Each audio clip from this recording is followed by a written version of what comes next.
Hey there, welcome back. Today we have a 6L80 on the bench. It's out of a 2010 GMC Sierra with a built 6.2 liter engines, making about 600 to 650 horsepower.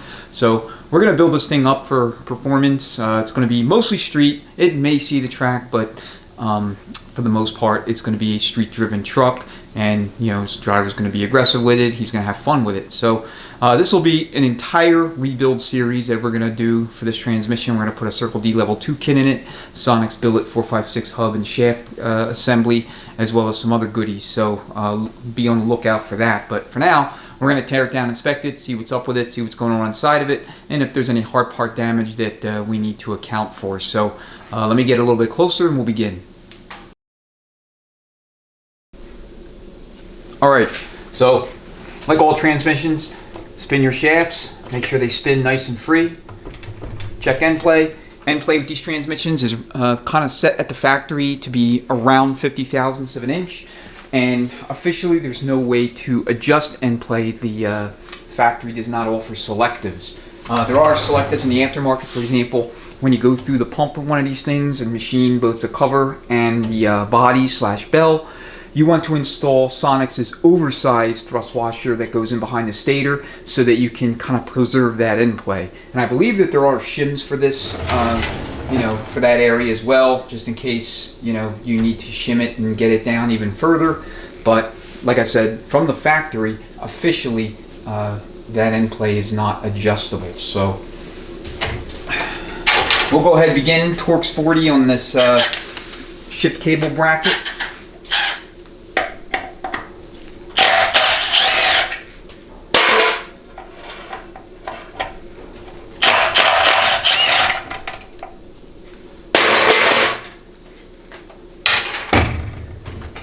Okay, for the 4x4 applications like what we see here, there is going to be a rear case seal, but you will not have a rear case seal in the two-wheel drive unit. So it's more or less an FYI. So 15 millimeters here.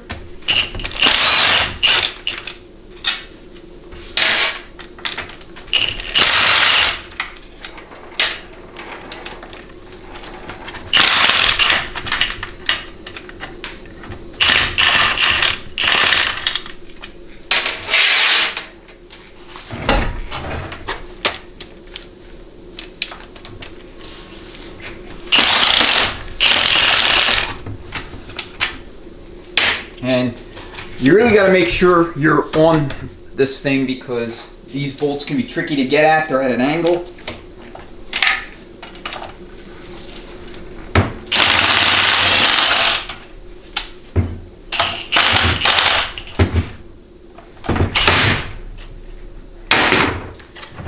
It's like this one got stuck, so I actually have to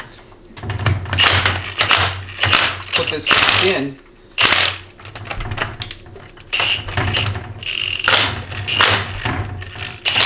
so I can clear it and get my socket out of the way.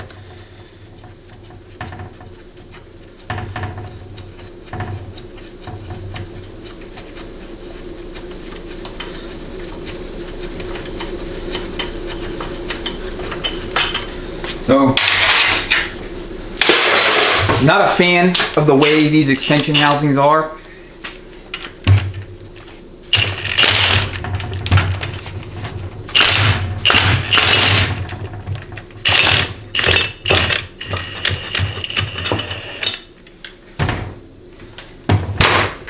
It makes access very difficult.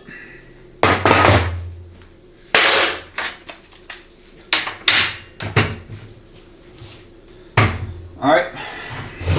We'll keep the unit on its side and we'll go after the pan now. So 10 millimeters, 80 inch-pounds on all pan bolts.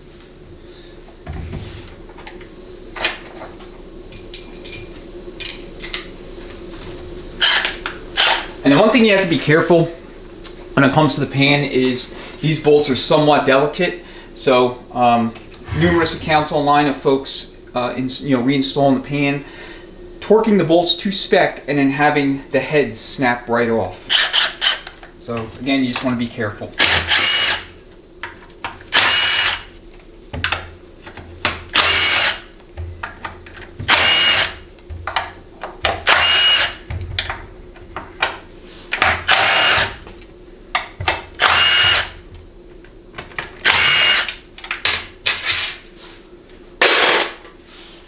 Alright, I believe the customer drained the fluid already prior to shipment.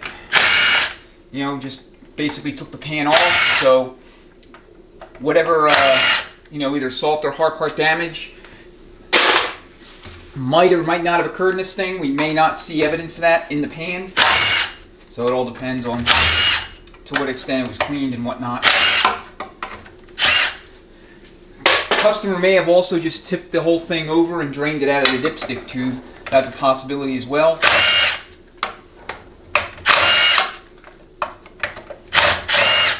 So these pan gaskets are technically reusable, though if we're doing an overhaul, we're not going to reuse it. Put a new one on. Alright, so this one's going to need some persuading. So when you have to take the pan loose, just go on the pan side at a bowl hole location.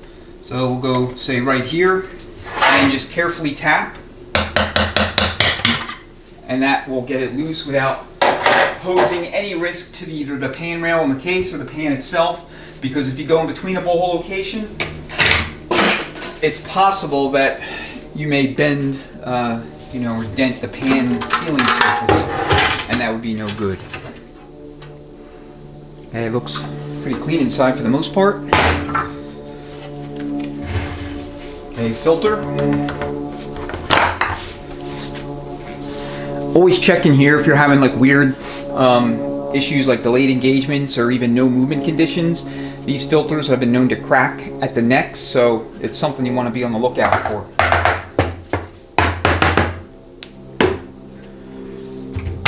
Okay, so first thing you want to do is lift up on your locking latch here for your case connector at the Tecum and through the pass-through connector sleeve.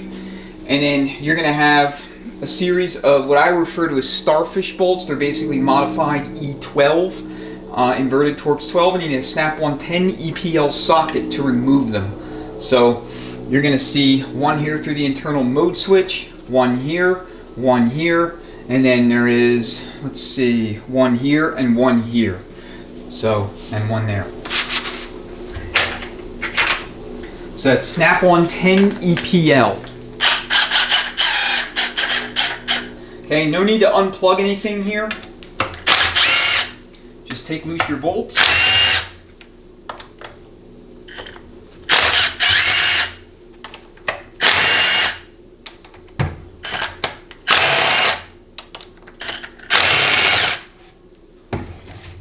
And it should come right off. Looks like this one's not out all the way. So these bolts are all the same length as well.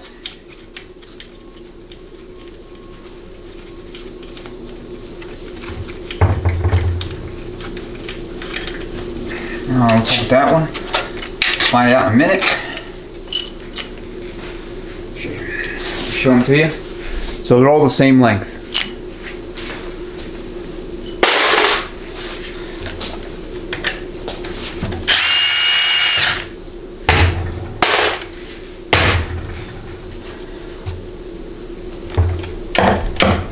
And the whole thing has just come right off.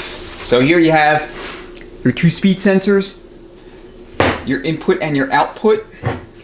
Okay, in 2012 they changed the ring gear design to a uni-gear setup versus the split ring gears, which you'll see once we get the case apart, once we get down to the point where we're taking out the output shaft assembly.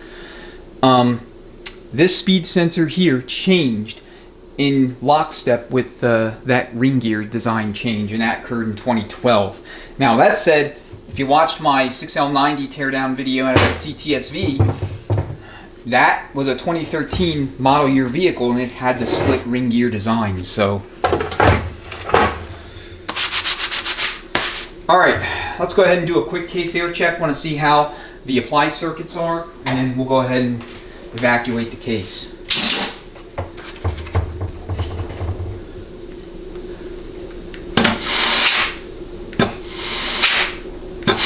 Okay, we're doing the forward clutch. That's just right here. Sounds good. Direct.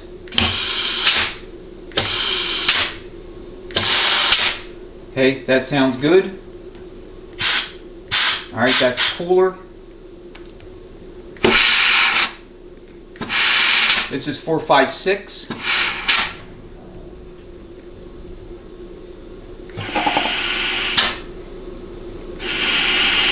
Compensator feed. This is boost. Okay, it's loaded with fluid. And then you have your case seals here for the 2.6 and the low reverse. And this one don't want to come out.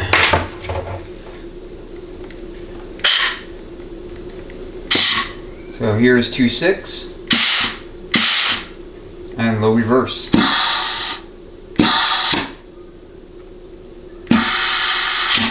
Okay, so they sound fine.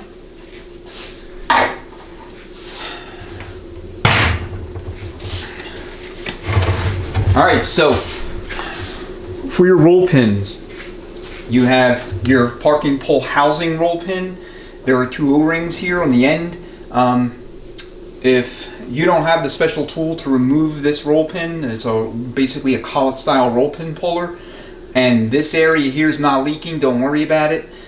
Just leave it in, that's fine. You want to replace this because we have to replace the parking rod assembly itself, so you're going to remove this roll pin so that you can get at the parking rod. In 2018, GM came out with a heavy-duty parking rod assembly that kind of resolved all the issues where the actual pull and spring mechanism would separate from the rod itself, causing you to lose the ability to put the vehicle in park. Obviously a major problem. So I'm going to do that off camera because it's just going to delay things. I'm already talking way too much. So pop out your pass-through sleeve connector. You can reuse this if you want, or you can replace it, it doesn't matter. Alright, so for your pump and bell housing, I'm going to get this up on a stand.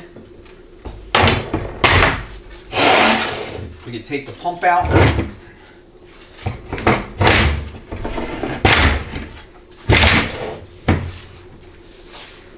I want to make sure you can see what's going on.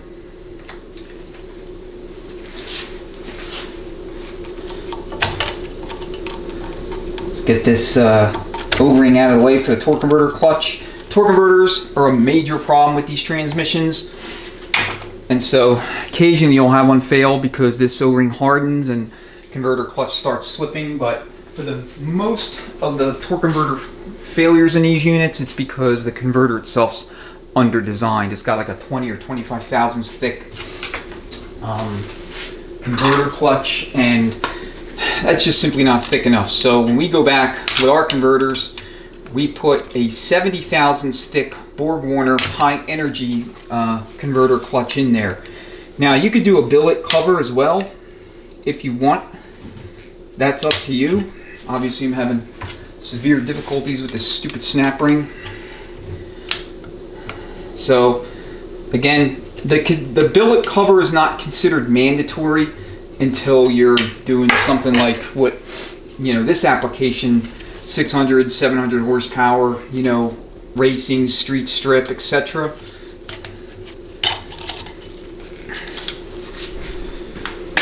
Again, that was pretty sloppy, but this is what it is, I guess. Alright. Let's go ahead and get at that pump. 15 millimeter on the pump to case bolts.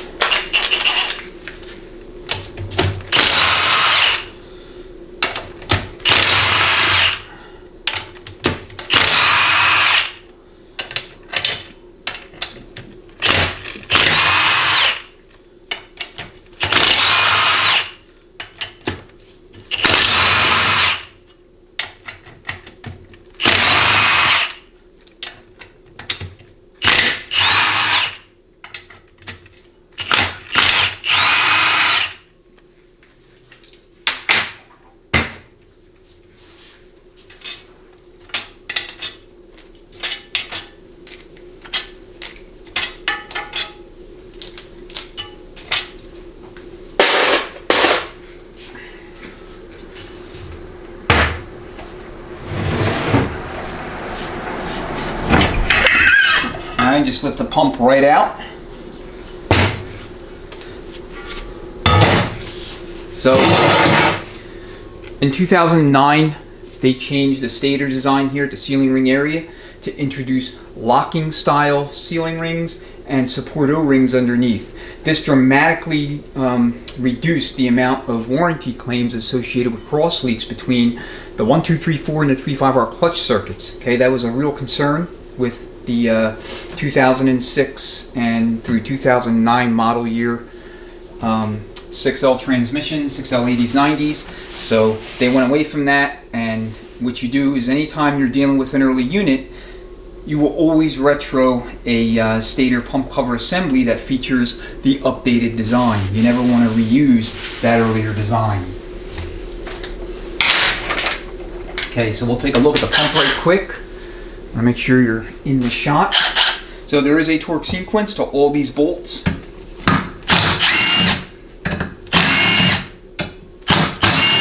So I'll post that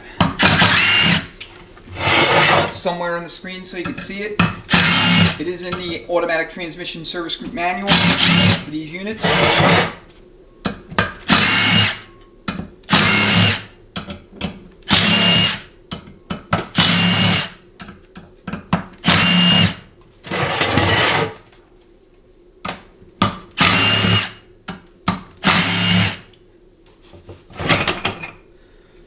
And off it comes.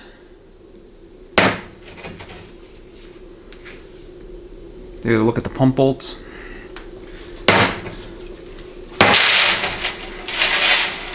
They're all the exact same length. So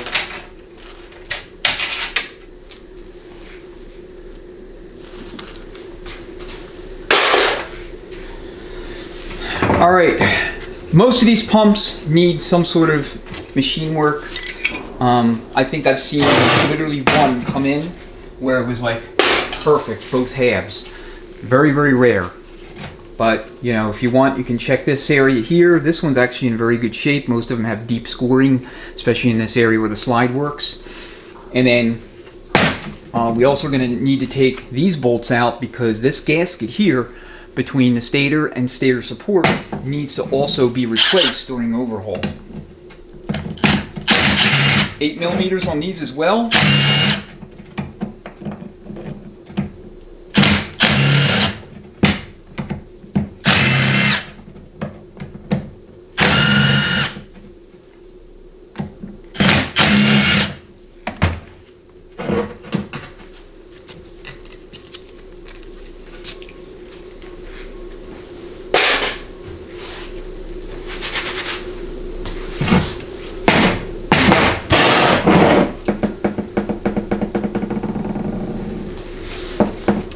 Alright, so this pump washer is held in by like little locking tabs. So it may take some effort to free it. That one just broke.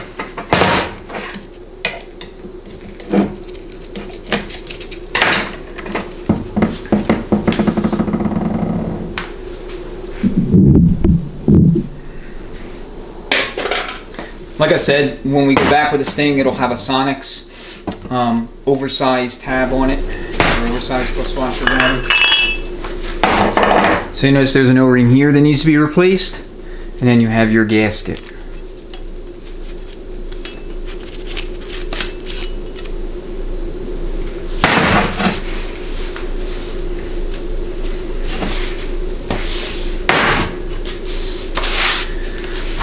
Bring that back real quick. So check these splines, make sure they're not stripped.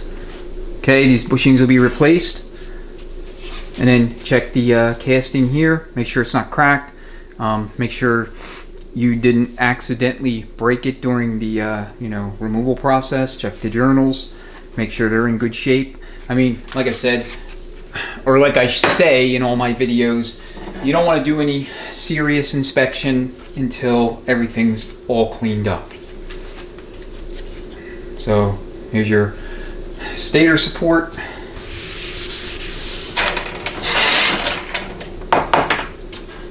And I'm going to see what I can do with these gloves to get stuff out of here because they don't give me a whole lot of dexterity. So when we test our circuitry for our valving, we do not test when the parts are all filthy dirty like this. We test when they're nice and clean. So here's the PR valve. It is not uncommon to see both of these spools completely worn out. This one's actually in good shape, or at least it appears to be in good shape.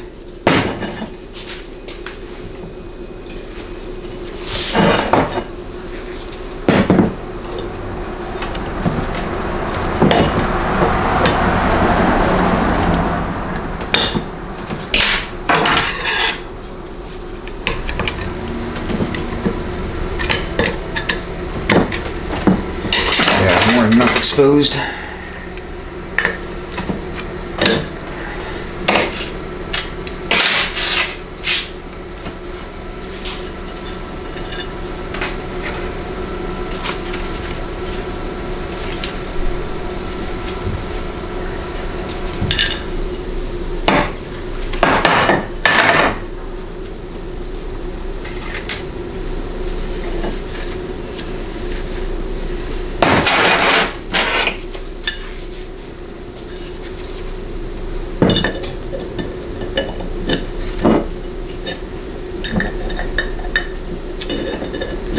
Come on, don't be shy.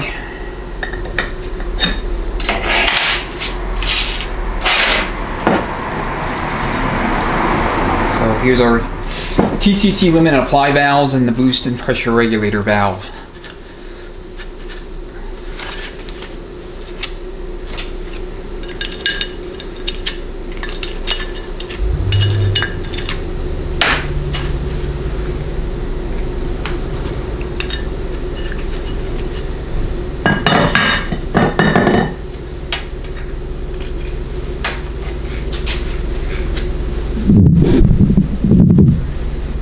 Alright, so that's the lineup.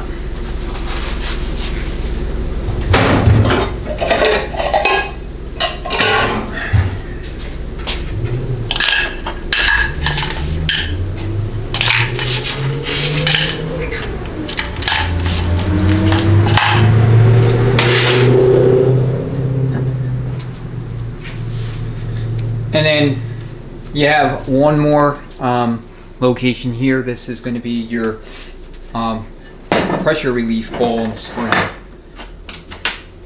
So this is under very high spring tension, so you want to be careful when you're removing it.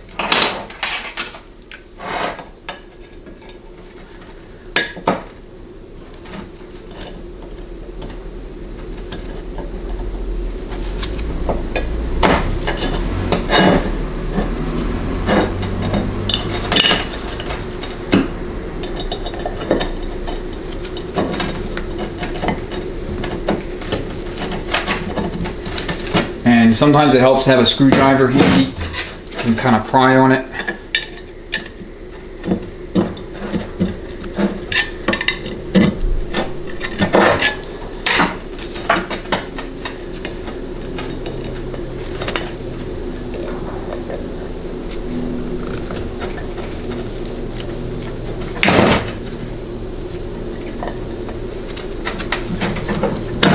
There we go. So under very high spring tension, just be aware of that.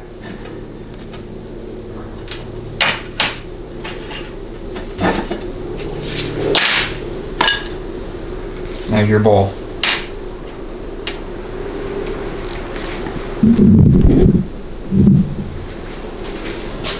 All right, now we can go ahead and put this to the side.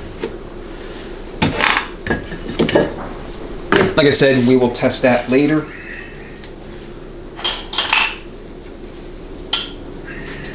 All right, now the pump body.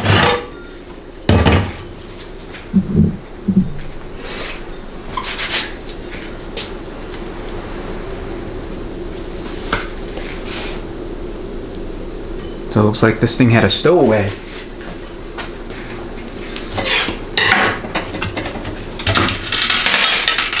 Alright, so you always want to replace your pump vanes. The rotor and the slide, if they're in good shape, they can be reused. But you want to check and just make sure that nothing's wrong with either structurally. Make sure everything's in good shape. Make sure there's not unusual wear.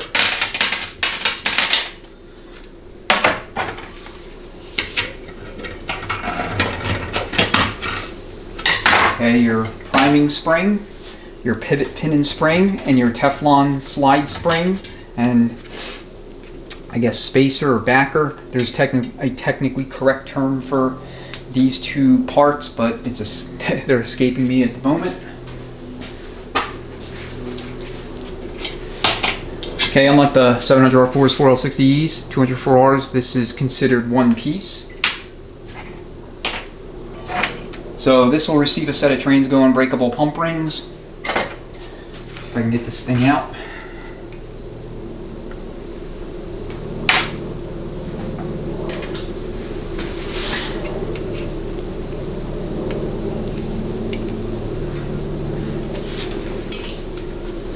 Okay, this is just like a composite material.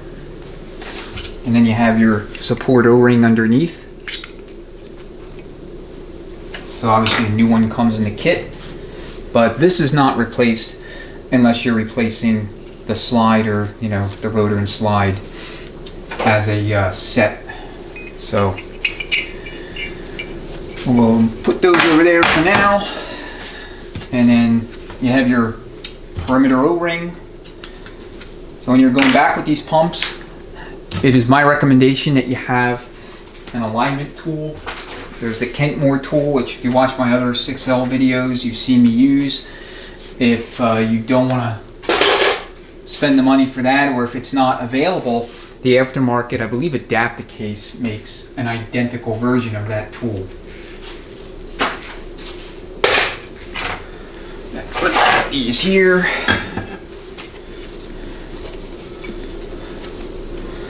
Just put this back.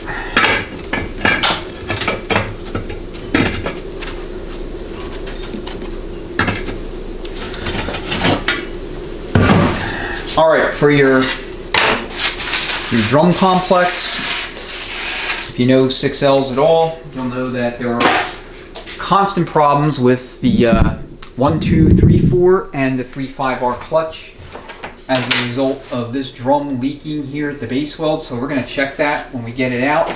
And then with the 1, 2, 3, 4, the piston cracking is the source of failures at that /1, 2, 3, 4 clutch.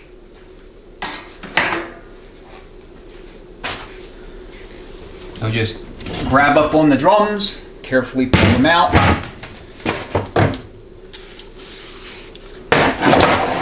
And you have your Planet. Okay, note the way these splines are orientated. Okay, they're facing up or facing you. If you put the Planet in backwards, you will have no movement in any gear, any range, because there will be nothing to engage the splines on the 3/5R clutch drum. Okay, hubs. You can just yank them all out in one shot if you want, or individually.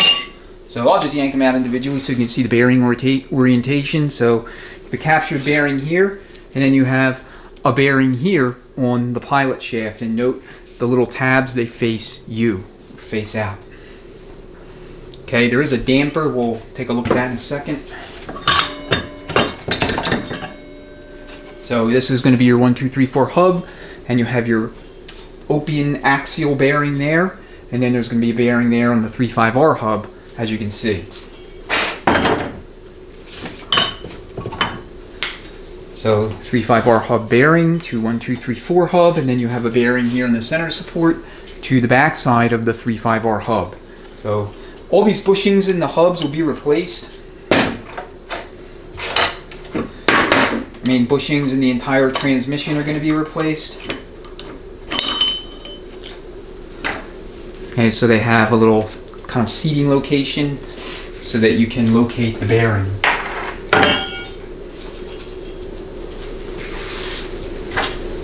Again, lack of dexterity here, rearing its ugly head.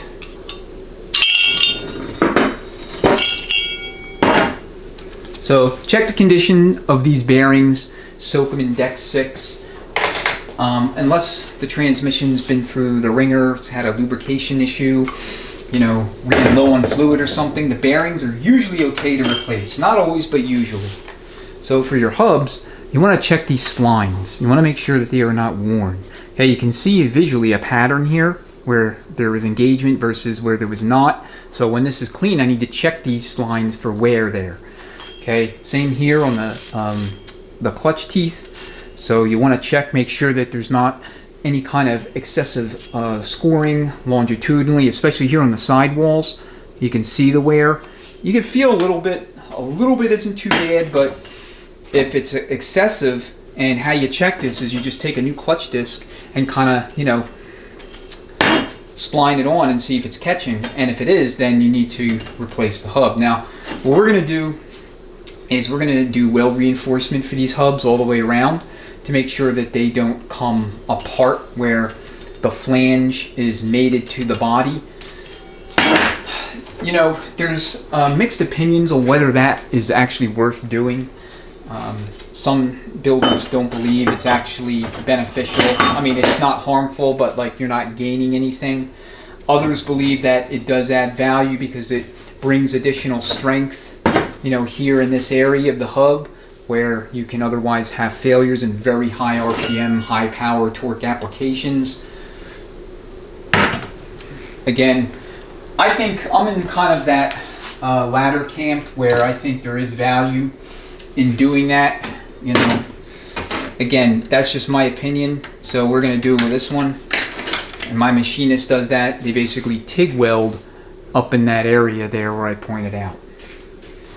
Okay, this is the intermediate shaft slash 456 clutch hub. This is a relatively high failure rate item in these transmissions, especially when either the engine's been modded, there's been tuning introduced, things of that nature, a lot more power being put out, a lot more aggressive driving. So we're going to be installing the Sonics billet shaft slash 456 clutch hub. That's going to be, I don't know how many times stronger, but many, many, many times stronger than the stock piece, which again, once you get north of about 550, 600 horsepower, this becomes vulnerable. And where it likes to break is this area right here. Okay, it'll literally snap right in half and you'll have no more 4th, 5th, and 6th gear. Now, it'll back shift to 3rd gear and you'll never ever again upshift to 4th. That bearing just did not want to come off. Okay, so if you're going to reuse it, check these splines, check this little bleeder orifice here, this lube orifice, make sure it's not plugged or clogged or whatever. And then you obviously check here. I mean, it's up to you, but if you're running high horsepower, it's my recommendation that you change this out. Now, there's two different versions of Sonics' billet clutch hub. There's the 36 tooth version, which we're going to be running, and then there's the 45 tooth Power Glide spec version, which is also available. We're going to be installing a Circle D level 2 kit. Their level 3 kit has the 45 tooth version, and so at least if you buy their level 3 kit, you're going to need the 45 tooth variant of that Sonics shaft and hub assembly. Okay, so let's take a look at the 3.5R drum and see what's up with it. Okay, clearances seem to be about what they should be, or, you know, nothing unusual. Alright, again, another thing that's kind of characteristic about these transmissions in this drum is that you need to be mindful of where you put the ends of the snap ring. So you'll notice here, this little slot in the lug is further down, offset from all the rest of them where the snap ring groove is. You want to make sure that the ends of the snap ring straddle this location here. Alright, you know what? Forgot I want to actually test this. So you'll have your cushion plate, and then your bottom steel, and then friction, steel, friction, and so forth.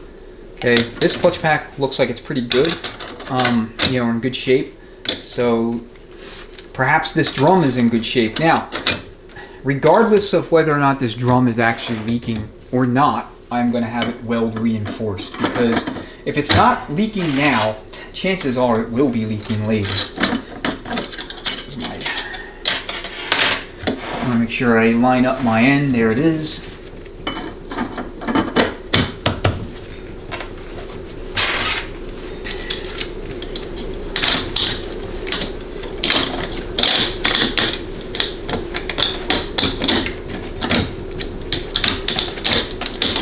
Man, I am clumsy as hell today.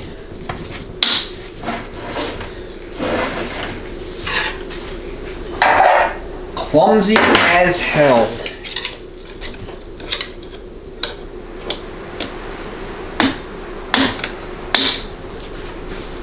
All right.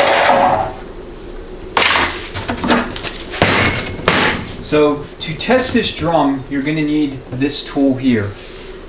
It's available on eBay. It's an air checking tool, and basically what you do is you just insert it like that.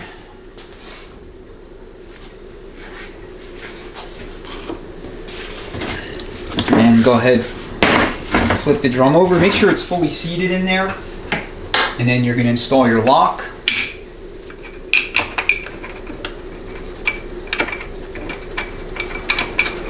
Okay, you don't need to zip this down with impact. Hand tight is perfectly fine. Just make sure it's fully seated. Alright, now what we're going to do is put a little bit of fluid all around the perimeter of these welds.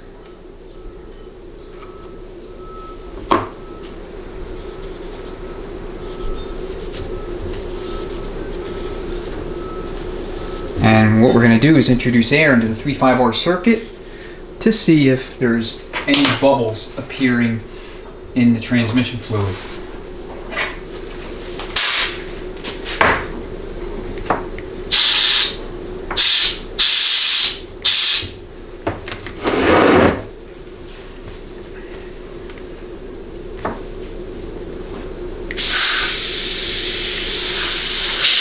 Okay, this little orifice right here, you're going to see you know, air and fluid rushing out of there. That's normal. That's your bleed orifice. That has to be there. It has to be functioning.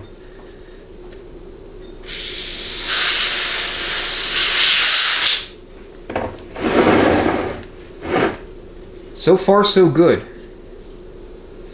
Okay, I have a separate video out on the channel that tells you, or I guess shows you, exactly what one of these drums, if they're bad, what that looks like. I mean, there was bubbles all around. I mean, literally spraying fluid from that area. Air was whooshing out of the area where the welds were porous and leaking. This appears to be fine. You could put air in the 1, 2, 3, 4 if you want to. Compensator feed.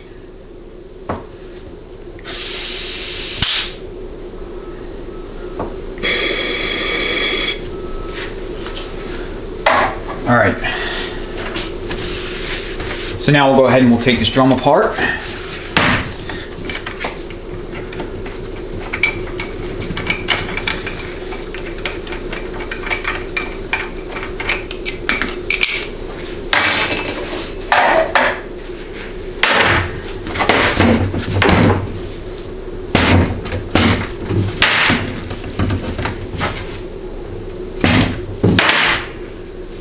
Check O-rings, make sure they're okay.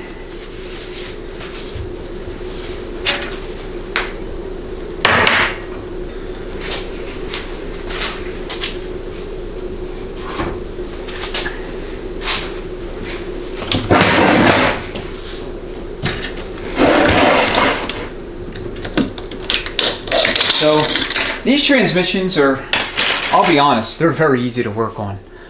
You know, if you watched either a combination of mine and other YouTube transmission builders videos on, you know, teardown inspection, reassembly, you know, etc., etc. I mean, you probably have noticed the recurring themes when it comes to the architecture, the layout, you know, how the clutch packs are, all that good stuff. It's fairly straightforward, to be honest. And I'll say this is just my opinion. You can certainly dispute me if you'd like. But in my opinion, these transmissions are less complicated, at least mechanically speaking, than the 4-speeds, the 4L60Es, 4L80s. Okay, with those transmissions you have bands and clutches. So you got your 2/4 band, and you have that timing of apply and release between the band on the 1/2 and the 2/1 downshift, the 2/3 and the 3/2, and the 4/3 and the 3/4 upshift. And in stock applications, there's not a whole lot of complexity to it, but in high performance situations, high RPM, you got to get that mechanical calibration correct. Otherwise, it's going to have either flare shifting, false neutrals, or other related problems, and it's just going to burn up the band and the 3/4 clutch pack. And these transmissions, because they're clutch to clutch, as long as all of your sealing rings, your valve body, your Tecum, everything is serviceable, the tuning and the programming kind of take care of everything for you in terms of managing function and performance. So there's not really a whole lot of complexity beyond that when it comes to the mechanical aspects of building these transmissions. The complexity and the sophistication is all in the command and control logic, and that is all based on the tune. Okay, so your 1, 2, 3, 4, 3, 5R. Both of these snap rings are selective, as are the snap rings in the 4, 5, 6 clutch. So here we're talking about the clutch snap rings.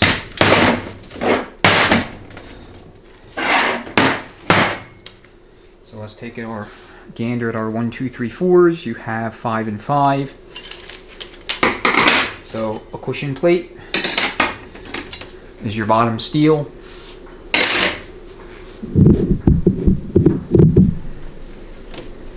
Friction, steel, look good. Friction, steel, no signs of slip marks. So this is a healthy transmission so far. And I didn't discuss drivability symptoms in the intro because there really weren't any. The objective here was to beef this thing up for what the customer wants to do with it going forward, and the amount of engine power that it's going to be seeing relative to factory. So that's kind of the purpose of this build, if you will, not necessarily to address some sort of failures or problems with it. Okay, let's look at the 4, 5, 6 real quick. As far as vulnerability in the transmission when it comes to clutch packs, the 4, 5, 6 is going to be a little bit more vulnerable, generally speaking, unless the 3, 5R drum's leaking. So first we'll remove our front gear set. So you have your Planet.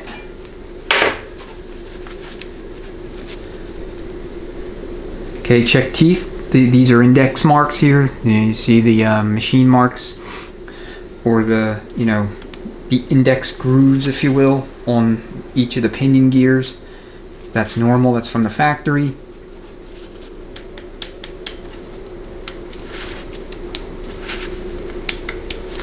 Okay, these Planets are pretty resilient. They're not fussy, to be honest. Sun gear.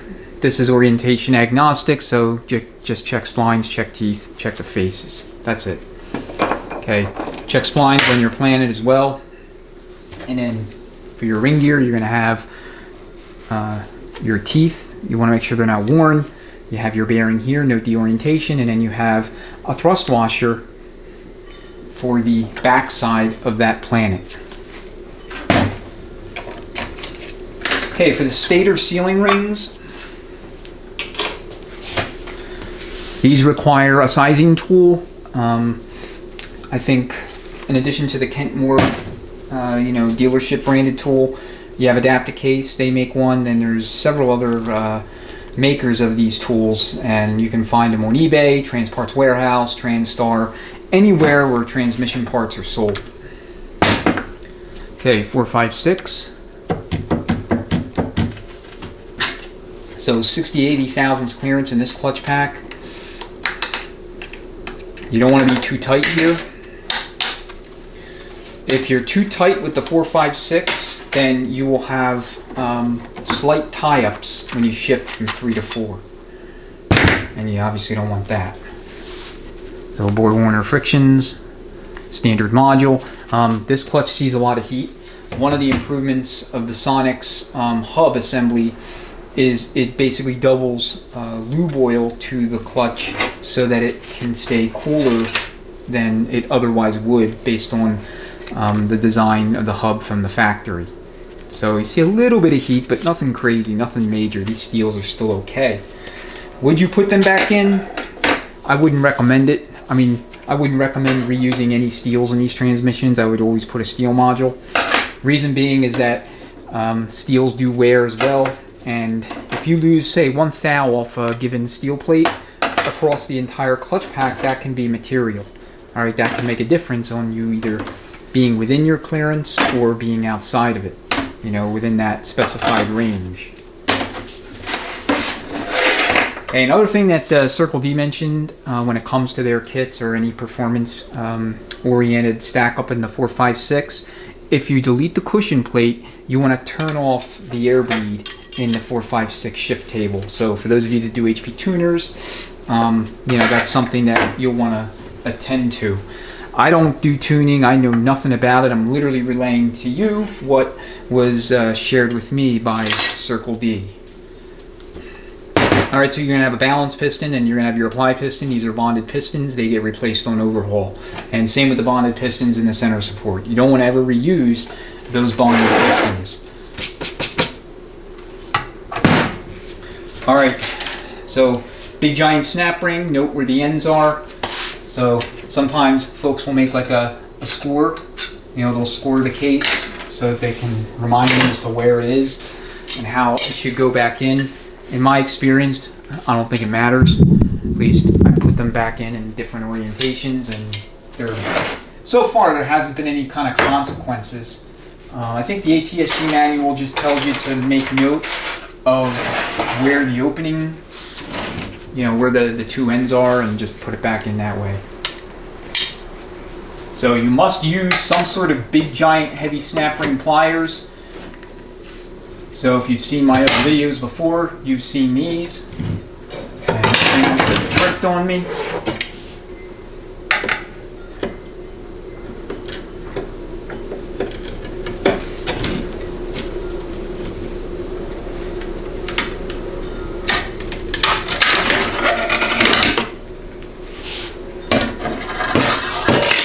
Yeah, that snap ring is no joke.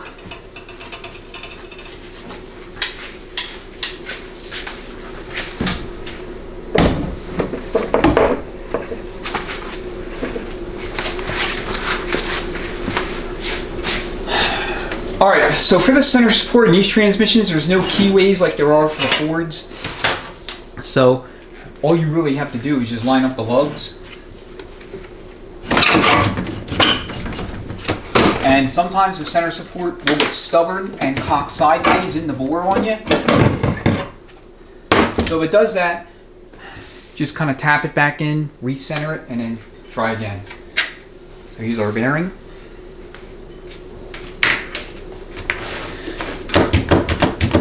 Okay, so one thing I want to make mention when it comes to the 2.6 clutch.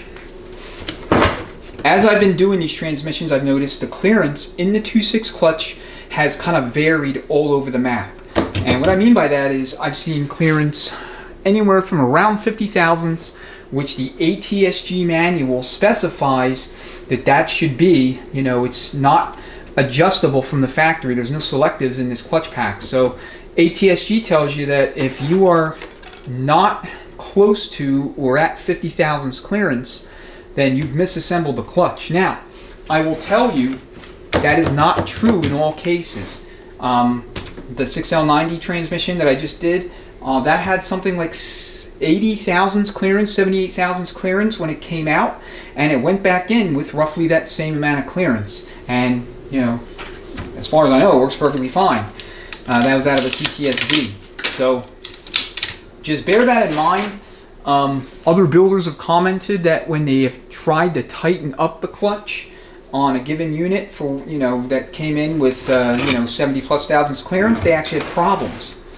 So when you encounter a 2.6 clutch that has 70, 75, 80 thousandths, just leave it that way. Okay, so here are your frictions and steels, Borg Warner.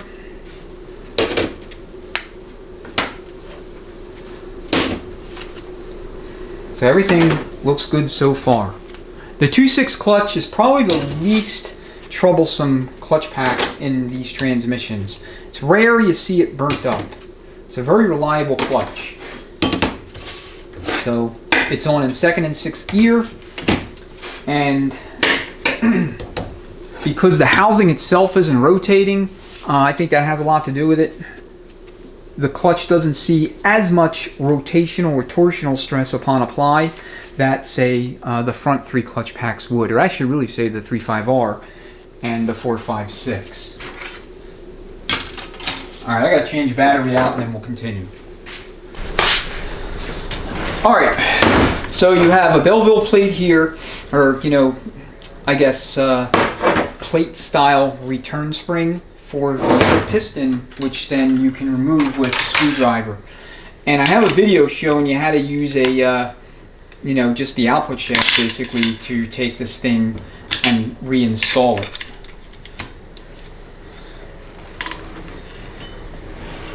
Alright, come on.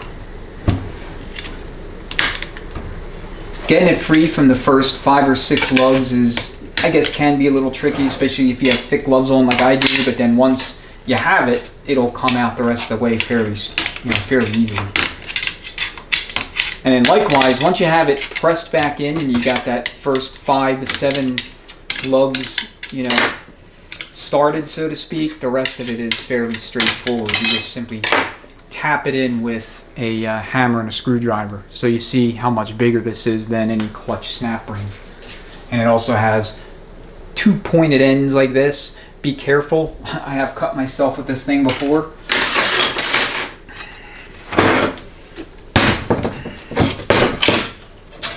So here's your cushion plate. Or I should say your return plate, not cushion plate, return plate.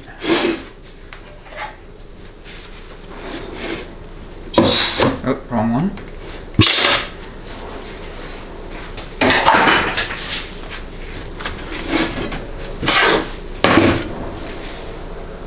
So, like I said, this gets replaced. It comes in the kit. And then you have your little reverse clutch pack.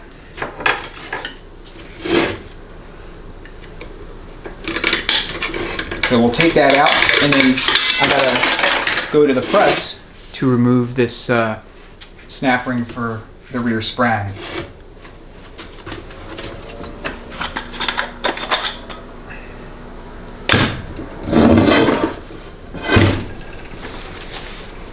Low reverse, so cushion plate,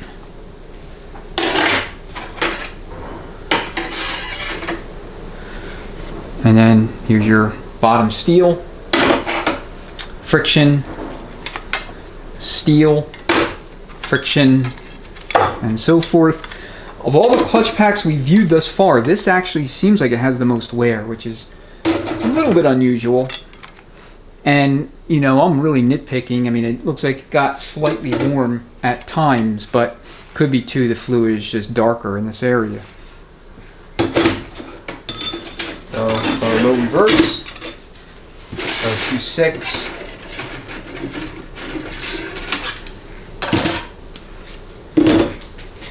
And then here's the sprag. So here's sprag rotation. It's going to rotate counterclockwise and lock clockwise. And the reason this thing is intended or designed to rotate counterclockwise is because the clutch basket that splines onto it is facing rearward. If this low reverse pack was facing forward, this would freewheel clockwise and lock counterclockwise like the low roller clutch race in a 700R4, 4L60E, or TH350.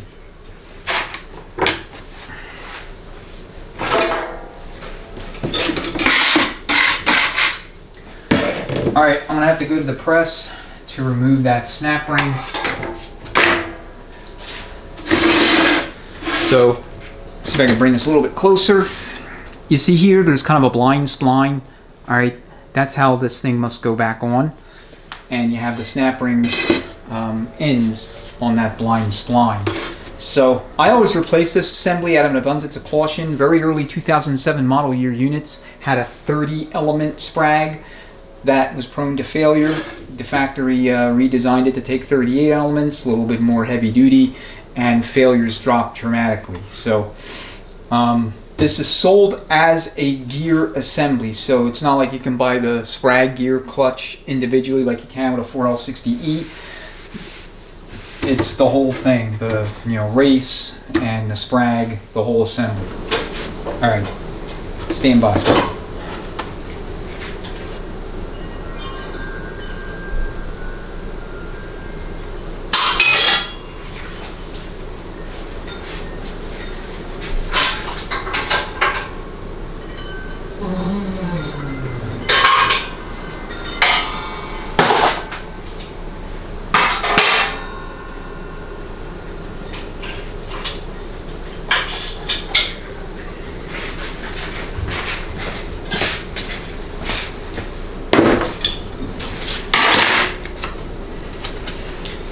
Okay, so you always replace this snap ring. It's never to be reused. And then here is your sprag. There's the blind spline. And there's the blind spline on the support itself. So this must go there, okay, when you reinstall. Okay, there's a special press tool that you could use. It doesn't ding up the face of it like the three-legged style compressor tools will do with these things. So when I go back with it, I have a disc. I should have used it here, but I didn't. So note the orientation, the way this goes. The fingers, if you will, are facing up. The conical side faces up.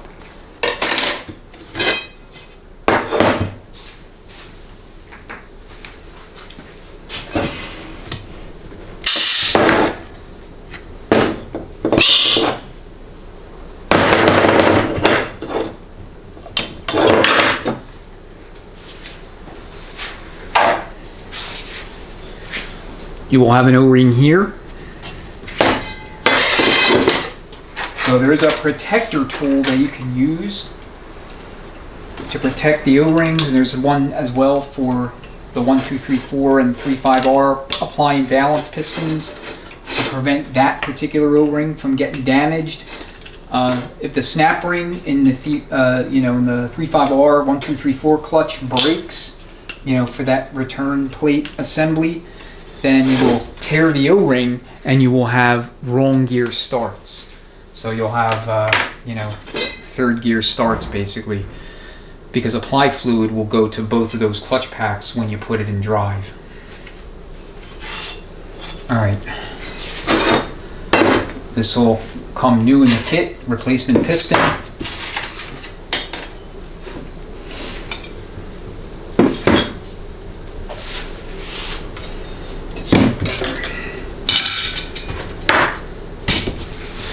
All right, last thing that we need to do is pull out that Planet output shaft assembly. So I'm actually going to get this thing off the stand. Let me get this out of the way.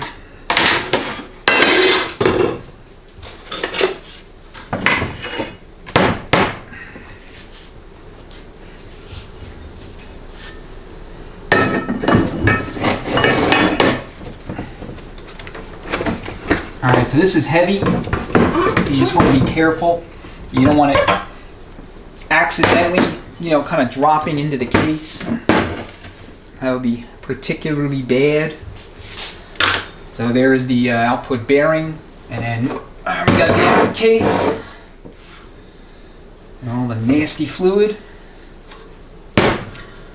So the one thing about these transmissions is that the fluid will get nasty relatively quickly, but nasty fluid does not automatically mean that the thing needs to be overhauled. Like, this fluid stinks, but basically this transmission needed a service, kind of like a pan drop or a flush, and with all new fluid would kind of reset the clock, because as you see, all the frictions are in great shape. I mean, all the clutch packs are perfectly fine. All right. So this needle bearing assembly, you can want to check it. If it's bad, if it's damaged, replace it. You can pull it out with a slide hammer. Here's the bearing that goes from the forward sun gear to the support.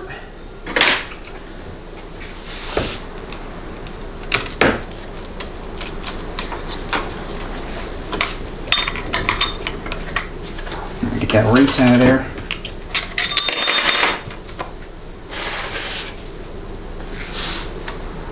So you have your race and then your basically an axial bearing. Just like that, snaps in together.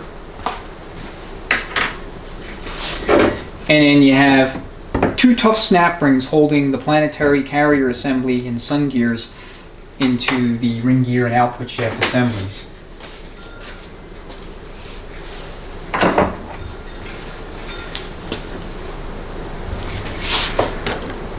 So this could be kind of tricky, but you want to try to get in behind it using a combination of screwdrivers so that you can get the snap ring free of the groove.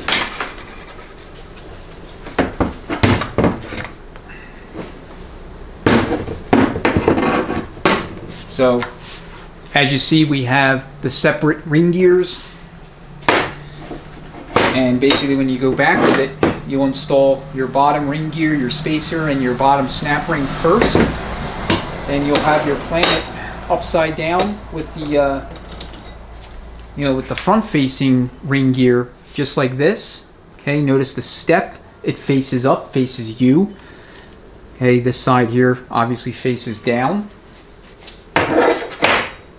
And then we'll look at the Planet in a second. So want to get this free.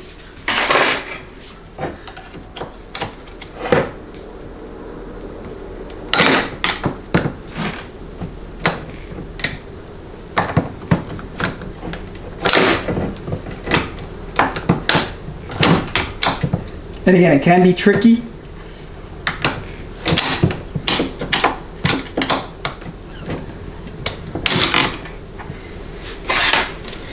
This is actually the more difficult of the two, to be honest.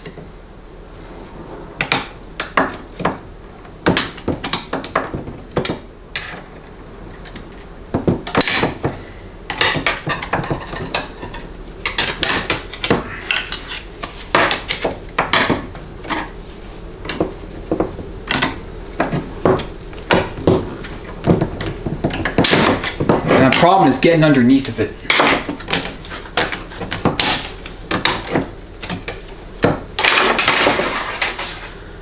These two snap rings are exactly the same, so don't worry about potentially mixing them up, putting the top and the bottom position and vice versa. It doesn't matter.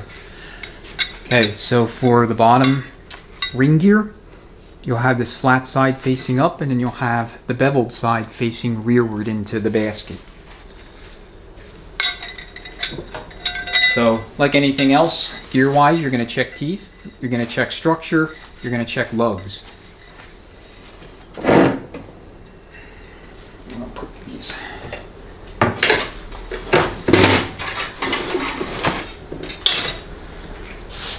Okay, you have your Planet 2 ring gear bearing. It's got a locating flange there that faces inboard.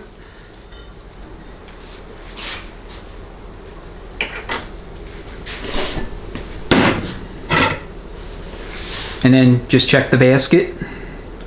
You have your bushing, and then down there you'll notice that that is threaded. No, maybe it won't, I don't know if the camera can get in there, but that's threaded.